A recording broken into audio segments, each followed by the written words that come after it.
Hello बच्चों, welcome back to my channel. कैसे हैं आप सब लोग। आज की वीडियो में मैं आप लोग के लिए जो आप लोग का एसएससी का सेट का एग्जाम होने वाला है, उसमें जो बच्चे अकाउंट ग्रुप से हैं जिनका कॉमर्स सब्जेक्ट रहेगा, उसके लिए प्रैक्टिस सेट मैंने पहले भी अपलोड किए थे, जिसमें आपके कुछ इंपॉर्टेंट क्वेश्चन थे। आज भी आपका जो प्रैक्टिस सेट है वो रहेगा। इसमें कुछ इंपॉर्टेंट जो आप लोग के क्वेश्चन हैं जो कि आ सकते हैं एग्जाम में, या उसका एक्सप्लेनेशन या उससे रिलेटेड क्वेश्चन आते हैं, तो मैंने उसको इंक्लूड किया है। वीडियो शुरू करते हैं। तो वीडियो शुरू करने से पहले अगर आपने चैनल को सब्सक्राइब नहीं किया है तो इसी तरह की और वीडियोस के लिए चैनल को जल्दी से सब्सक्राइब कर दीजिए और नोटिफिकेशन बेल को भी जरूर ऑन कर दीजिएगा और वीडियो को लाइक कर दीजिए, फ्रेंड्स के साथ शेयर भी करना है। चलिए शुरू करते हैं। फर्स्ट क्वेश्चन लेते हैं। यदि शुद्ध लाभ 40,000 रुपये है व गैर नकदी व्यय 5,000 है तो संचालन से कोष होंगे। If the net profit is rupees 40,000 and non-cash expenses are rupees 5,000, the fund for operations will be 40,000, 35,000, 45,000, 50,000। Question आपसे क्या पूछ रहा है, आपको क्या निकालना है, फंड फॉर ऑपरेशंस की वैल्यू निकालनी है, कितना आएगा, और साथ में बता रखा है कि नेट प्रॉफिट कितना है 40,000 है और गैर नकदी व्यय जो है वो 5,000 के हैं। कितना हो जाएगा, यहाँ पर आपको पता ही होगा कि जो किसी भी तरह के गैर नकदी व्यय होते हैं तो उसको हम नेट प्रॉफिट में ऐड कर देते हैं, तो क्या आपका निकल के आ जाएगा 45,000 निकल के आएगा। राइट आंसर क्या हो जाएगा, ऑप्शन सी। नेक्स्ट क्वेश्चन है, the methods of valuation of goodwill is a. यहाँ पर आपको बताना है कि जो गुडविल होती है उसके मूल्यांकन की विधियां कौन सी होती हैं। तो यहाँ पर average profit method, surplus profit method, capitalisation method, all of the above. तो जो गुडविल होगी उसके निकालने के तीनों ही मेथड होते हैं। औसत लाभ विधि भी होती है, अधिलाभ विधि भी होती है और पूंजीकरण विधि भी होती है। करेक्ट आंसर क्या हो जाएगा, option D, all of the above.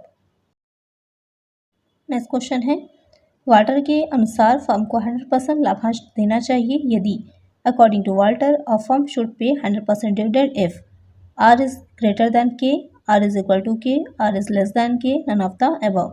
तो क्वेश्चन में पूछ रहा है कि जो वाल्टर थे उन्होंने जो बताया था डिविडेंड पॉलिसी जो उन्होंने दी थी, तो वहाँ पर उनका फार्मूला था, आपने पढ़ा होगा लाभांश निर्णय निकालने में फाइनेंशियल मैनेजमेंट में। तो वहाँ पर उन्होंने कहा था कि 100% डिविडेंड देना चाहिए यदि कब, आर क्या हो जाएगा, रेट ऑफ रिटर्न हो जाएगा, और के क्या हो जाएगा, कॉस्ट ऑफ रिटर्न हो जाएगा। तो क्वेश्चन में जो आपसे कह रहा है कि कब देना चाहिए, तो जब जो रेट ऑफ रिटर्न हो वो कॉस्ट ऑफ रिटर्न से कम हो, यानी कि कॉस्ट ज़्यादा हो और रेट क्या हो, कम हो, तो वहाँ पर देना चाहिए 100% डिविडेंड। करेक्ट आंसर क्या हो जाएगा, ऑप्शन सी। नेक्स्ट क्वेश्चन है, यहाँ पर आपको बताना है कि शुद्ध संपत्ति का आशय क्या होता है। शुद्ध संपत्ति का आशय है net worth means total asset minus total liabilities, fixed asset plus current asset, total asset minus current liabilities, total asset minus external liabilities. तो आपको बताना है जो शुद्ध मूल्य होता है संपत्ति का वो कितना होता है या किस तरह निकाला जाता है। तो जब टोटल एसेट में से हम टोटल लायबिलिटीज को लेस कर देते हैं तो नेटवर्थ निकल आती है। तो करेक्ट आंसर क्या हो जाएगा, ऑप्शन ए। नेक्स्ट क्वेश्चन है, रोकड़ बही के अनुसार अनुकूल शेष का अर्थ है favourable balance as per cash book means debit balance as per book, debit balance as per passbook, credit balance as per cash book, none of the above. Question में कह रहा है कि रोकड़ बही के अनुसार जो अनुकूल शेष होता है उसका क्या अर्थ होता है। तो जब बही के में जो बनाए गए हैं अकाउंट उसमें जो डेबिट शेष होता है तब वहाँ माना जाता है कि वो फेवरेबल है। डेबिट शेष का मतलब क्या हो जाता है कि रोकड़ कैश ज़्यादा है। तो एक आंसर क्या हो जाएगा, ऑप्शन ए। नेक्स्ट क्वेश्चन है, निम्न में से कौन सा स्वामित्व कोष के अंतर्गत नहीं आता। यहाँ पर आपको बताना है जो स्वामित्व कोष होता है, प्रोप्राइटरी फंड होता है, उसमें कौन सा नहीं आएगा। Which of the following does not come under proprietary fund, equity share, preference share, reappropriation of profit, financing through public deposit. तो आपको बताना है कि क्या नहीं आएगा। तो उसमें समतांश, अधिकांश और लाभों का पुनर्विनियोजन ये तीनों ही आता है, लेकिन जो जन निक्षेप द्वारा वित्तीयन होता है उसे इसमें शामिल नहीं किया जाता है। जो प्रॉपर्टीज फंड आप लोग निकालते हैं तो वहाँ पर इक्विटी शेयर, प्रेफरेंस शेयर स्वामित्व कोष में आता है और रीअप्रोप्रिएशन ऑफ प्रॉफिट को भी शामिल किया जाएगा। क्या नहीं होता है, फाइनेंसिंग थ्रू पब्लिक डिपॉजिट्स, वो इसमें शामिल नहीं होता। एक आंसर क्या हो जाएगा, ऑप्शन डी। नेक्स्ट क्वेश्चन है, समापन के व्ययों को वसूली खाते में लिखा जाता है। Expenses of liquidation are written off to realisation account, यानी कि जब रियलाइजेशन होता है तो समापन के जो व्यय होते हैं, एक्सपेंसेस होते हैं, तो वो जो रियलाइजेशन अकाउंट एक बनाया जाता है, वसूली खाता जिसे कहा जाता है कि जो संपत्तियां बची थी एसेट्स लास्ट में जब भी जो है समापन हो रहा है तो उनकी वैल्यू क्या है निकाली जाती है, तो उसे रियलाइजेशन अकाउंट में वसूली खाते में दिखाया जाता है। तो उसकी जो है आपसे तो वहाँ पर पूछा है जो समापन के व्यय होते हैं उसे डेबिट साइड में दिखाएंगे या क्रेडिट साइड में। Debit side, credit side, not return off in realisation account, none of the above. यानी कि डेबिट में दिखाते हैं, क्रेडिट में दिखाते हैं, या फिर हम जो रियलाइजेशन अकाउंट है वहाँ पर कुछ भी नहीं दिखाते। तो यहाँ पर जो डेबिट साइड होता है वहाँ पर हम लिक्विडेशन के एक्सपेंसेस को दिखाते हैं। तो एक आंसर क्या हो जाएगा? Option A. नेक्स्ट क्वेश्चन है, अंशों के आंतरिक मूल्य ज्ञात होता है। आपने पढ़ा होगा कि जो valuation of shares corporate accounting में, तो उसी में आपसे पूछ रहा है कि the intrinsic value of shares is known by on the basis of net asset, on the basis of benefits, on market value basis, at the price fixed by the bookies. तो यहाँ पर जो बात आती है कि अंशों का आंतरिक मूल्य जो ज्ञात करते हैं, तो सबसे पहले तो ये देख लेते हैं कि जो मेथड्स होते हैं वैल्यूएशन के शेयर्स के वो कितने होते हैं। तो चार तरह के हो जाते हैं। संपत्ति मूल्यांकन विधि होती है, आय मूल्यांकन विधि, उचित मूल्यांकन विधि और प्रतिअंश आय विधि। ये 4 तरह के होते हैं। तो यहाँ पर जो आपसे पूछ रहा है आंतरिक मूल्य जब निकालते हैं तो उसके लिए आपकी हो जाती है संपत्तियों दायित्वों की गणना द्वारा, यानी कि शुद्ध संपत्तियों दायित्वों की गणना द्वारा। तो यहाँ पर पहले उसका शुद्ध संपत्तियों का मूल्य निकालते हैं, उसके बेसिस पे उसके अंशों का आंतरिक मूल्य निकालते हैं। तो एक आंसर क्या हो जाएगा? Option A. नेक्स्ट क्वेश्चन है, निम्नांकित में से कौन सी संपत्ति नहीं है। यहाँ पर आपको बताना है कि लिक्विड एसेट कौन सी नहीं है इसमें से। विच of the following is not a liquid asset? Stock, sundry debtors, bills receivables, cash in hand. तो इसमें से कौन सी नहीं होगी लिक्विड एसेट? वो हो जाएगी स्टॉक। आपने पहले ही पढ़ा है कि स्टॉक और प्रीपेड एक्सपेंसेस तो ऐसी चीज़ें हैं जब हम करंट एसेट में से लेस कर देते हैं तो हमारी लिक्विड एसेट निकल आती है। तो एक आंसर क्या हो जाएगा? Option A. नेक्स्ट क्वेश्चन है, लाभांश विधि के द्वारा समतांश की गणना करने के लिए यह जानना आवश्यक है।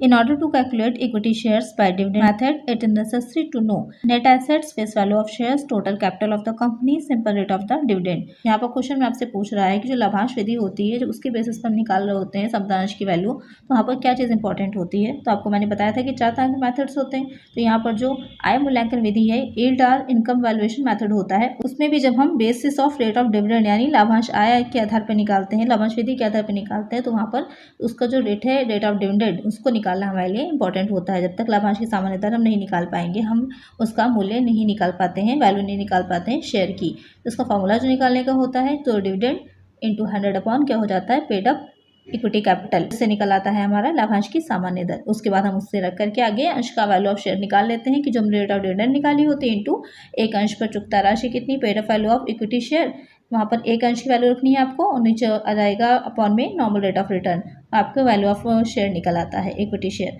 तो एक आंसर यहाँ पर क्या हो जाएगा? Option D.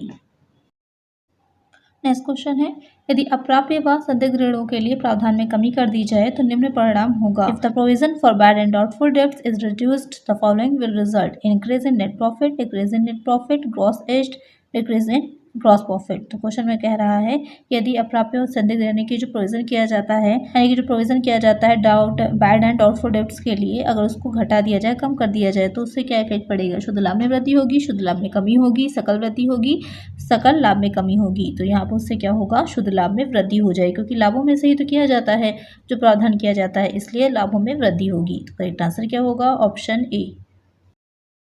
नेक्स्ट क्वेश्चन है, जब मांग का पूर्वानुमान लगाना मुश्किल होता है तब इस बजट का निर्माण करते हैं। When it is difficult to forecast the demand, the budget is prepared by production, sales, financial, elastic. तो यहाँ पर क्वेश्चन में कह रहा है कि अगर जबकि मांग का पूर्वानुमान लगा कर ही तो बजट बनाया जाता है, प्रोडक्शन बजट जो बनेगा, तो वहाँ पर अगर पूछ रहा है कि आप मांग का पूर्वानुमान कुछ ऐसी वस्तु है जिनका पूर्वानुमान हमें लगाना मुश्किल होगा कि भविष्य में इन फ्यूचर कितनी उसकी डिमांड हो सकती है, तो वहाँ पर किसके बेसिस पर बनता है? लोच दर, यानी कि वो वस्तु की लोच क्या है मार्केट में, जो भी आप वस्तु प्रोडक्ट बना रहे हैं उसके बेसिस पर हम क्या करते हैं? जो बजट होगा उसे तैयार करते हैं। तो करेक्ट आंसर क्या होगा? Option D. क्वेश्चन है, कौन से अधिनियम के अंतर्गत अंकेक्षण कराना अनिवार्य है? Under which act is audit mandatory? Partnership act 1932, Indian companies act 2013, both A and B, none of the above. Question में कह रहा है कि कौन सा ऐसा एक्ट है जिसके अंडर में जो अंकेक्षण होगा वो अनिवार्य होता है? साझेदारी अधिनियम 1932, भारतीय कंपनीज अधिनियम 2013, या फिर दोनों? तो यहाँ पर जो साझेदारी अधिनियम है वहाँ पर मैंडेटरी नहीं है, वो डिपेंड करता है उनकी इच्छा पर, वो जो साझेदार होंगे, पार्टनर्स होंगे, कि वो कराना चाहते हैं या नहीं। लेकिन जो भारतीय कंपनीज अधिनियम के अंतर्गत जितनी भी कंपनियां रजिस्टर्ड होती हैं उनको अपना अंकेक्षण कराना अनिवार्य होता है, मैंडेटरी होता है। करेक्ट आंसर क्या हो जाएगा? Option B. नेक्स्ट क्वेश्चन है, तरलता के मापने के 2 मुख्य माप हैं। यहाँ पर आपको बताना है कि जो लिक्विडिटी होती है उसको मेजर करने के कौन से 2 मेन यूनिट्स होते हैं। There are 2 main units of measurement of liquidity: inventory and debtors turnover ratio, current ratio and operating ratio, current ratio and liquid ratio, gross profit and net profit ratio. तो यहाँ पर जो liquidity होती है उसको मापने के जो होते हैं, तो आपको याद ही होंगे कि ये जो लिक्विडिटी होती है, तरलता होती है, उसको मापने के करंट आपका रेशियो हो जाता है, लिक्विड रेशियो होता है, एब्सोल्यूट लिक्विड रेशियो होता है, वो वाले रेशियो यहाँ पर पूछे हैं। तो यहाँ पर जो करंट रेशियो और लिक्विड रेशियो ये आपके मेन दो हो जाएंगे लिक्विडिटी मेजर करने के यूनिट्स। तो करेक्ट आंसर हो जाएगा ऑप्शन सी। और बाकी जो आपके दे रखा है कि ग्रॉस प्रॉफिट और नेट प्रॉफिट है, तो लाभदायकता मापने के होते हैं कि प्रॉफिटेबिलिटी कितनी है, और जो साथ में दे रखा है ये करंट रेशियो ऑपरेटिंग रेशियो है, तो दो मिक्स कर दिए हैं। और इन्वेंट्री और डेटर्स टर्नओवर रेशियो जो होता है उसको किस लिए वो किसके लिए होता है, मुझे कमेंट करिए आप लोग जल्दी से कि वो किस चीज़ को मापने के लिए मेजर करने के लिए होता है। यहाँ पर करेक्ट आंसर है ऑप्शन सी। निम्नलिखित में से कौन सा कोषों का अनुप्रयोग है? Which are the following is an application of funds? Payment of salary, return of depreciation, sale of fixed asset, payment of dividend. तो क्वेश्चन में पूछ रहा है कि कोषों का अनुप्रयोग यानी कि किस कहाँ पर हम जो फंड्स होते हैं उनको यूज़ करते हैं। यूजर्स ऑफ फंड्स पूछ रहा है, तो आप लोग को याद ही होगा जो फंड फ्लो स्टेटमेंट बनाते हैं तो दो साइड होते हैं, एक हो जाता है सोर्सेज ऑफ फंड, दूसरा हो जाता है यूजर्स ऑफ फंड। तो यहाँ पर वेतन का भुगतान, राशि का अपलेखन, स्थायी संपत्ति का विक्रय, लाभांश का भुगतान। यहाँ पर जो लाभांश का भुगतान होता है कि पेमेंट हमने किया है डिविडेंड का, वो क्या हो जाएगा हमारा कोषों का अनुप्रयोग, यानी कि हमने यूज़ किए हैं जो फंड्स थे हमारे पास उसका पेमेंट करने के लिए डिविडेंड का।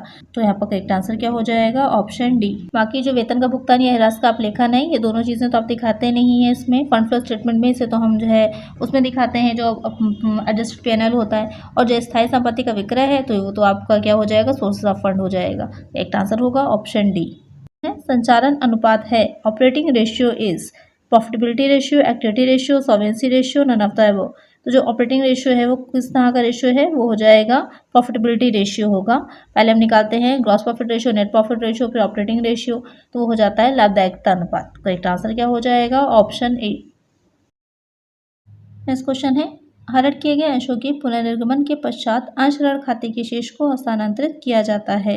After reissue of forfeited shares the balance of forfeiture account is transfer to in profit and loss account, capital reserve account, general reserve account, none of the above. Question में कह रहा है कि अंशों के जो पुनर्निर्गमन होता है, आपने पढ़ा होगा कि जो फॉरफिचर कर दिया जाता है कि जो भी कॉस्ट होती है उनको नहीं चुका पाता है जो भी शेयर होल्डर होता है, तो उसके अंशों का हरण कर लिया जाता है, फॉरफिचर कर लिया जाता है, उसके बाद उनको वापस रेशो भी किया जाता है। तो वहाँ पर पूछ रहा है कि जो उसका शेष बचता है तो अंश ऋण खाते का, तो उसको कहाँ पर हम स्थानांतरित करते हैं। काफ़ी क्वेश्चन बहुत बार बहुत एग्जाम में पूछा जाता है, बहुत कन्फ्यूजिंग होता है। तो उसका जो शेष होता है उसको हम स्थानांतरित करते हैं पूंजी संचय खाते में, कैपिटल रिजर्व अकाउंट में। तो करेक्ट आंसर क्या होगा ऑप्शन बी। नेक्स्ट क्वेश्चन है, अस्पतालों में लागत लेखांकन की कौन सी विधि प्रयुक्त होती है? Which method of cost accounting is used in hospitals? Operating accounting, unit accounting, subsidiary accounting, group accounting. तो आपने पढ़ा होगा कॉस्ट अकाउंटिंग में कि या तो हम प्रोडक्ट को मैन्युफैक्चर करके जो सेल करते हैं या तो फिर हम सर्विस देते हैं। तो सेल करते हैं तो उसके बदले में हमको जो इनकम होती है, तो फिर सर्विस देते हैं तो उसके बदले में हमको क्या होता है लाभ होता है। तो जो सर्विसेज दी जाती हैं उसकी कॉस्ट अगर हमें निकालनी है तो वहाँ पर कौन सा मेथड का यूज़ करते हैं हम? परिचालन लेखांकन, इकाई लेखांकन, उपकार्य लेखांकन या समूह लेखांकन। तो उसके लिए यूज होती है ऑपरेटिंग कॉस्टिंग। तो करेक्ट आंसर क्या होगा ऑप्शन ए। न्यूनतम मजदूरी का आश्वासन रहता है, minimum wages remain assured, Rowan's premium scheme, Emerson efficiency premium plan, in Gantt work profit planning, Halsey premium plan. तो क्वेश्चन में आपसे पूछ रहा है कि जो मिनिमम न्यूनतम मजदूरी होती है, यानी कि जो भी कार्य होता है, तो आपने पढ़ा होगा जो मजदूरी भुगतान की पद्धतियाँ थी, तो वहाँ पर ज़्यादा वर्क करने से, यानी कि जो स्टैंडर्ड टाइमिंग सेट है उससे ज़्यादा करने से जो है कभी ब्याज दिया जाता है, प्रीमियम मिलता है, क्योंकि जिससे कि मोटिवेट हो सके और अच्छे से काम कर सकें। तो न्यूनतम मजदूरी का आश्वासन कहाँ रहेगा? तो दो तरह से होता है, एक समयानुसार होता है, कार्यानुसार होती है मजदूरी, आपने पढ़ा होगा अलग अलग तरह से। तो यहाँ पर जो मिनिमम वेजेस का रहेगा वो हो जाता है रोवन का जो प्रब्याज स्कीम है उसके अंतर्गत की न्यूनतम मजदूरी मिलती ही है, और उसके एक्स्ट्रा जितना काम होता है साथ ही बोनस मिलता है, और उसके बाद जितना काम एक्स्ट्रा होता है उसके लिए क्या मिलता है? प्रब्याज दी जाती है, प्रीमियम दिया जाता है। तो करेक्ट आंसर यहाँ पर क्या हो जाएगा ऑप्शन ए। नेक्स्ट क्वेश्चन है, अंतिम रहतिये का मूल्यांकन किया जाना चाहिए। काफ़ी जो है विवाद का विषय रहता है कि जो क्लोजिंग स्टॉक होता है उसको किस वैल्यू पर, किस प्राइस पर मूल्यांकित किया करना चाहिए, वैल्यूट किया जाना चाहिए। At cost price, at market price, cost price और market price whichever is less none of the above. तो जो क्लोजिंग बैलेंस होता है उसको जो कॉस्ट प्राइस और मार्केट प्राइस दोनों में से जो कम हो उस पर वैल्यू उसकी निकालनी चाहिए। तो करेक्ट आंसर क्या होगा ऑप्शन सी।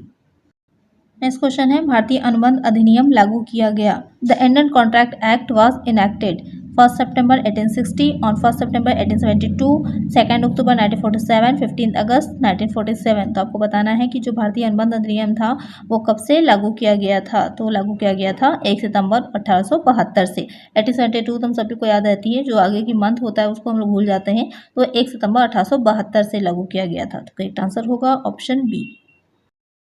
नेक्स्ट क्वेश्चन है, वार्षिक मूल्य का निर्धारण किस धारा के अधीन किया जाता है? Under which section the annual value is determined? Section 21, section 27, section 25, section 23।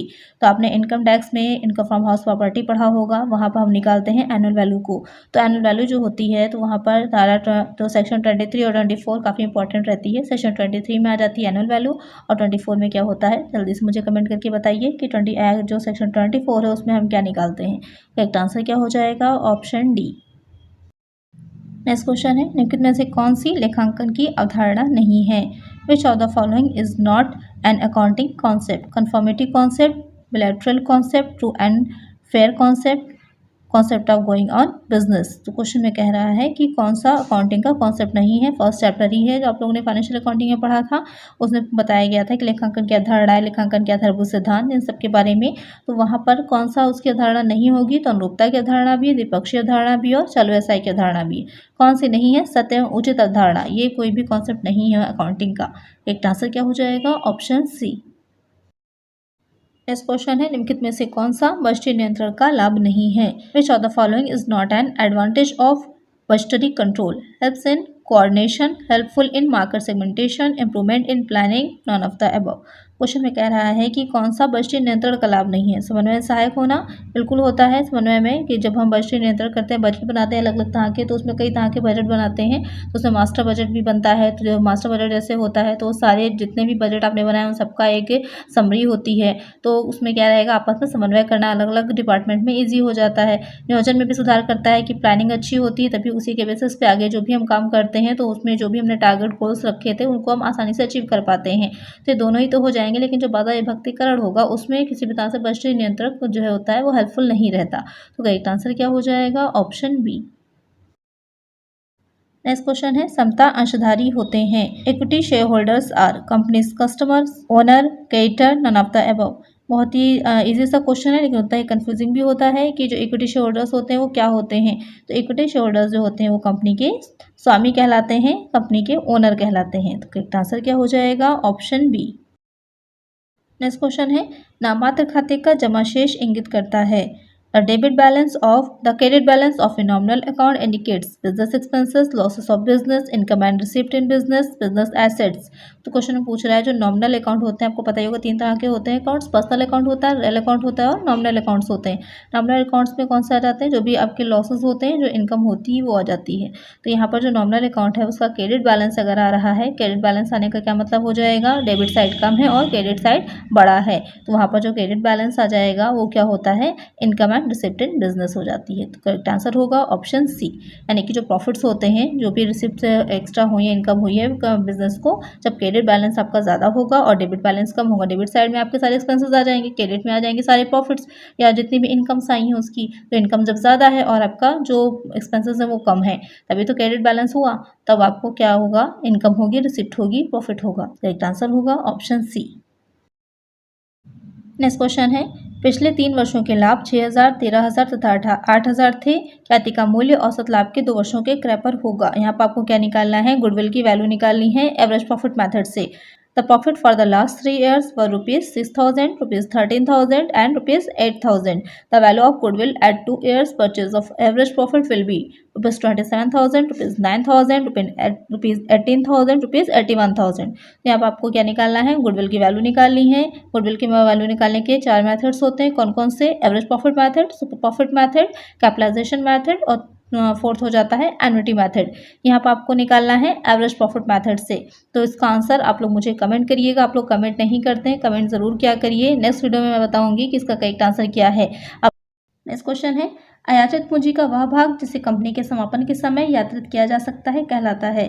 The portion of uncalled capital that can be called up only on winding up of the company is known as अधिकृत पूंजी, authorised capital, निर्गमित पूंजी, issued capital, प्रार्थित पूंजी, subscribed capital, संचित पूंजी, reserve capital. तो यहाँ पर जो आयातित पूंजी का वो भाग होता है जो कि तब तक जो है जिसकी मांग नहीं की जा सकती या इसका यूज़ नहीं किया जा सकता जब तक कि कंपनी का समापन नहीं होता, वाइंडिंग अप नहीं होता, तो वो कहलाता है संचित पूंजी यानी कि रिजर्व कैपिटल। तो करेक्ट आंसर यहाँ पर हो जाएगा ऑप्शन डी।